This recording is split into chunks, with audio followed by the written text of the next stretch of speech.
Get yourselves ready for a rant of epic proportions because I've waited a week to cool down about this one and it simply hasn't happened. The Jack Howarth no try. In my video earlier this week reviewing the grand final, I promised you guys that I would make a separate video about that no try decision in particular. More specifically, I want to talk about the reaction to that decision, because truly what I saw play out in the aftermath of that no try from both the media and the fans warrants its own video. I want to start by saying that the call was absolutely correct. Ashley Klein did well to rule correctly on field, and the bunker did well to support his decision. Even if, at the time, you were of the mind that Howarth did get the ball down, there was never enough evidence to overturn the on-field decision. That would have been infinitely more controversial. That didn't stop the media from generating as much outrage as they could from it though. I'm going to show you some examples that are still on the internet today. You can go and find any of these. And I want you to keep in mind the fact that it wasn't a try. It's not a debate. There are angles that definitively show he did not get the ball to the ground. It was a fact that the call was correct. Keep that in mind. News.com.au 100% robbed, no try drama erupts in grand final. 7 News, NRL world erupts at controversial bunker call to deny Storm a try in grand final. Daily Mail, fans lash out as Storm robbed of clear try by video referee shocker as they claim the bunker official needs to go. Sydney Morning Herald, giving at least the suggestion that the Storm might have been robbed. Stuff.co, a high-profile New Zealand publication. Storm denied after controversial no-try call in NRL Grand Final. That, by the way, as you can see by the description of that webpage, was their match report. That's what they felt was an appropriate headline to summarize the entire game.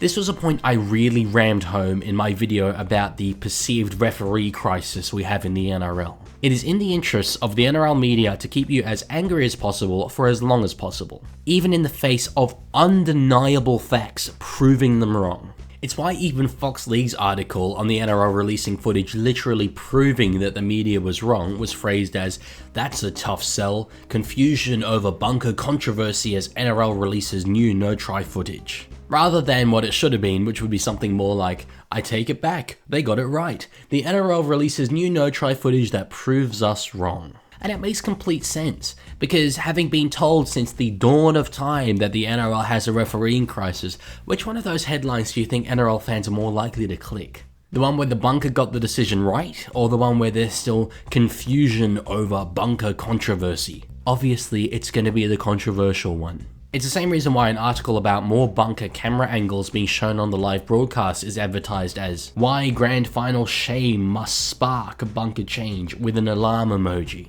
It's why another one is advertised as, "How could they not find this angle? Calls for bunker to release what it sees after mystifying no try." That tweet is October 7th, the day after the grand final, the day after the NRL released the footage proving they got the decision correct. Yet Fox are still willing to claim that the decision was mystifying. What they're quoting there are the tweets of Herald Sun journalist John Ralph, a man with over 20 years of experience as a sports journalist. He tweeted out to his over 100,000 followers, "How could the bunker not find this angle? With the ball clearly forced down, you can see it hit the ground. Mystifying." This is an experienced journalist, a man who would proudly claim to act with journalistic integrity. And yet, here he is confidently spruiking an incorrect, rage-baiting claim to 272,000 people.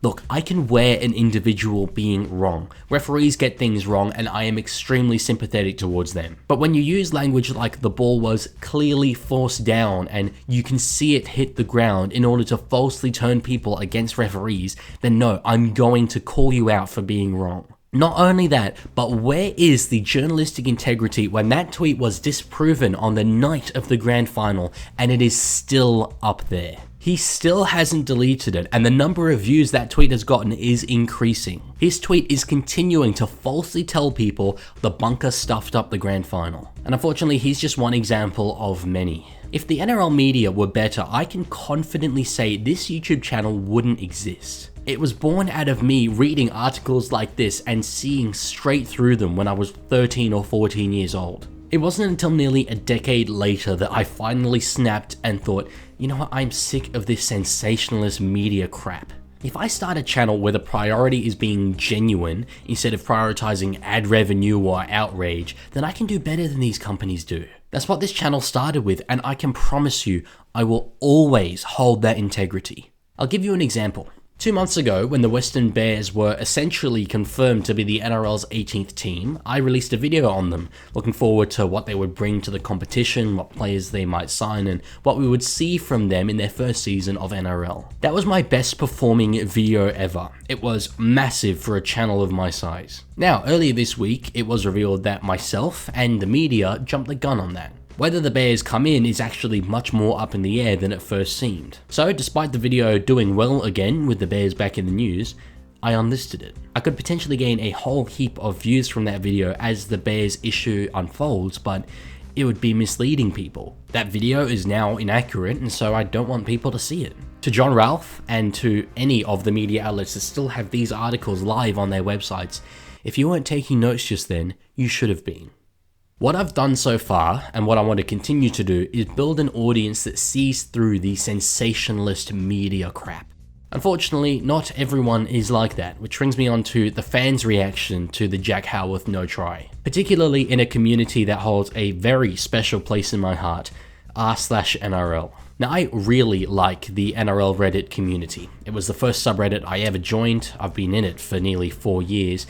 And to be honest, I doubt in that time a day has gone by where I haven't engaged and interacted with it in some capacity. I genuinely think it tends to be a level-headed community of people who don't get caught up in the whirlwind of media sensationalism. But Grand Final night suggested otherwise. Some of the comments made there, and I'm talking outside of the chaos of match threads, were really poor, especially considering how confidently wrong they were. For context, these comments were not made live. They were made hours after the game when there had been time to cool off. Absolute effing shocker. Worst call ever. I hope the bunker gets effed soon. Biggest waste of money.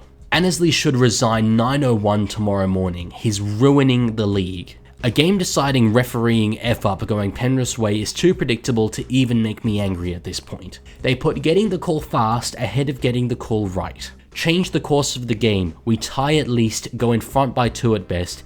Effing absolute joke of a decision.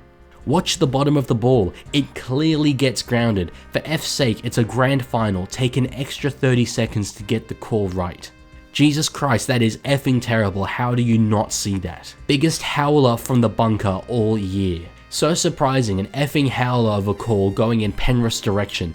Dear NRL, the West is won. You can stop cheating on Penrith's behalf now. Need I remind you, the bunker got the call correct. Very ironically, those fans all fell into the exact same trap they accused the bunker of, jumping to a quick conclusion. Those comments are absolutely adamant, and they are all incorrect. These are the same fans who would absolutely rip into the bunker for making an incorrect decision. The same kinds of fans I've seen calling for referees to be fined for making incorrect calls. Best believe that if the bunker had ruled a try, and then that definitive angle had been later released, those exact same people would be tearing the bunker to shreds. Calling it a clear decision, calling the bunker incompetent, still calling for Graham Annesley to resign. If anyone watching this made a comment like that on the night, I hope it's a lesson to you in just how difficult the video referee's job is to do. Because just like you, they would have seen the angle that had you so adamant that a try had been scored, and they had to have the confidence and the courage to rule against that instinct in a grand final. But to those fans, I don't completely blame you. Our media is built of a system that is specifically designed for you to react that way. When every significant 50-50 call is described as a howler, of course you're gonna react like that when something happens on Grand Final day. More and more, I'm finding myself playing the role of the Rugby League media watch. And honestly, I'm very happy to do that. I don't think that the media's sensationalist outrage traps will ever be beaten, but I'm certainly gonna try. If you're sick of all the sensationalism too, then stick around, because I promise you, you will never, ever find that on the Leaguie.